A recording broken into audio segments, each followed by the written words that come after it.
اعوذ باللہ من الشیطان الرجیم بسم اللہ الرحمن الرحیم۔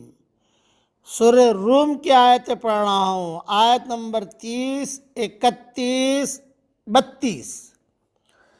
فَأَقِمْ وَجْهَكَ لِلدِّينِ حَنِيفًا، پس آپ یکسو ہو کر اپنا رخ اس دین کی طرف رکھو۔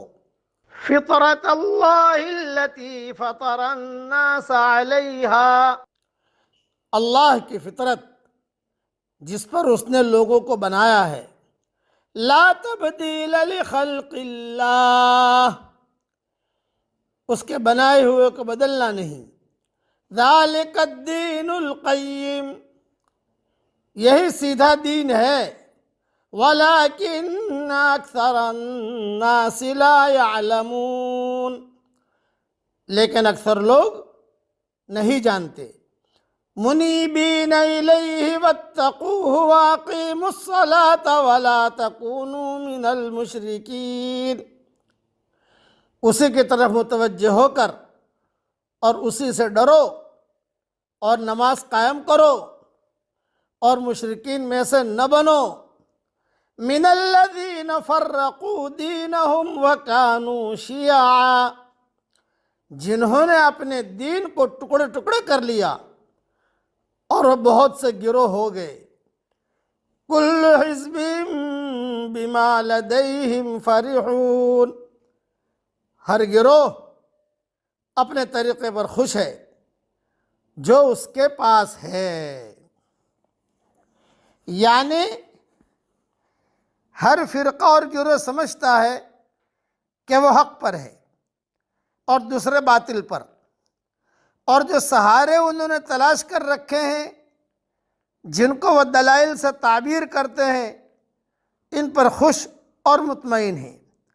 بدقسمتی سے ملت اسلامیہ کا بھی یہی حال ہوا کہ وہ بھی مختلف فرقوں میں بٹ گئی، اور ان کا بھی ہر فرقہ اسی زعم باطل میں مبتلا ہے کہ وہ حق پر ہے، حالانکہ حق پر صرف ایک ہی گروہ ہے جس کی پہچان حضرت محمد صلی اللہ علیہ وسلم نے بتلا دی ہے کہ میرے اور میرے صحابہ کے طریقے پر چلنے والا ہوگا، جو حق پر ہوگا وہ میرے اور میرے صحابہ کے طریقے پر چلنے والا ہوگا۔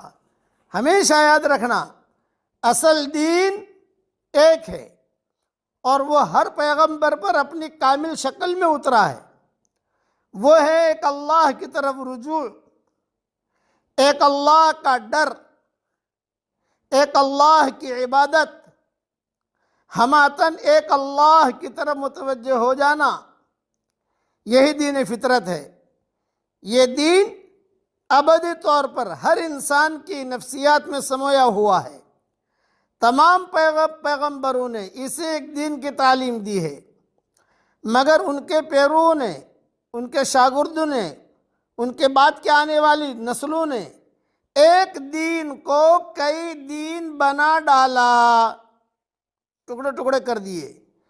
کئی دین ہمیشہ ان اضافی بحثوں سے بنتا ہے جو بعد کے لوگ پیغمبروں کی ابتدائی تعلیمات میں پیدا کرتے ہیں۔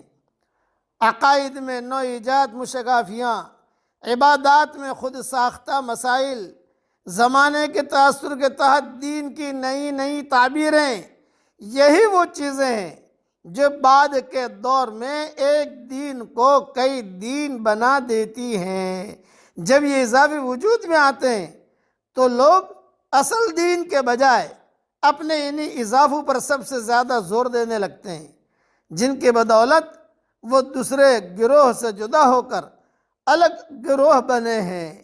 ایک گروہ ایک قسم کے اضافے پر زور دیتا ہے اور دوسرا گروہ دوسرے قسم کے اضافے پر زور دیتا ہے۔ اس طرح بالآخر یہ نوبت آتی ہے کہ ایک دین کو ماننے والے عملاً کئی دینی گروہ میں بٹ کر رہ جاتے ہیں۔ اسی لیے اس وقت میں امت ٹکڑے ٹکڑے ہو گئی، اور اب تو یہ حال ہوا کہ پوری امت کو جوڑنا مشکل ہو گیا، جسے ناممکن کہتے ہیں۔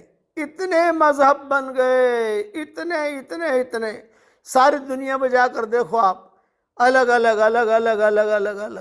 اور ایک نصیحت یاد رکھنا کہ جب دین کی حقیقت نکل جاتی ہے تو دھوم دھام والا دین وجود میں آتا ہے، دھوم دھام، مطلب کہ اس کی حقیقت نکل گئی ہے، پھر آدمی اسی دھوم دھام کے دین کے پیچھے چلتا رہتا ہے اور اللہ تعالیٰ سے دور ہوتا رہتا ہے۔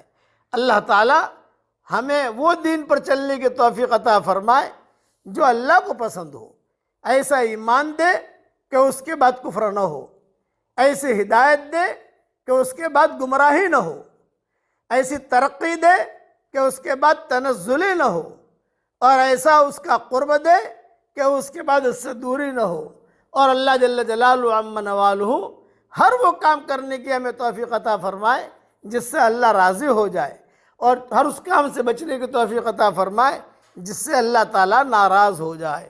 آمین۔ وآخر دعوانا ان الحمد للہ رب العالمین۔